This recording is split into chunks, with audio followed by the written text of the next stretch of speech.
আমার বাপের দেখবি? চল তুই আমার বাপের দেখবি, চল আয় আয় চল, আমার বাপ কি করে আমি আজকে তোরে দেখাবো। এ বন্ধু কনে নিয়ে যাচ্ছিস রে? যা কবি হানে সমস্যা নেই। আরে মুখে কুয়ে তোরে কি বোঝাবো, তোরে সরাসরি দেখাবো আয়। ওই দেখ, ওই যে লোকটা হাইটে যাচ্ছে না, মানুষের কাছে হাত পাততেছে, উনি আমার বাবা।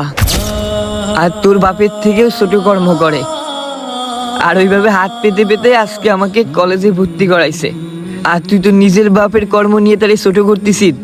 এবং ওই মানুষটা মানুষের কাছে হাত পাইতে পাইতে গায়ের এই নিত্য প্রয়োজনীয় শাক আমারে এত বড় করেছে, আমারে অনার্সে ভর্তি করাইছে। এবং আমারে দেখে কি তোরা কখনো বুঝতে পারিস যে আমার বাপ রোডে ঘাটে এরকম হাত পাইতে বেড়ায়?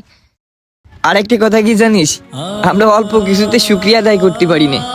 আল্লাহ আমাকে যতটুকু দিয়ে পাঠাইছে আর যেভাবে রাইখেছে, আলহামদুলিল্লাহ। এ বন্ধু এখন কি কবি ক?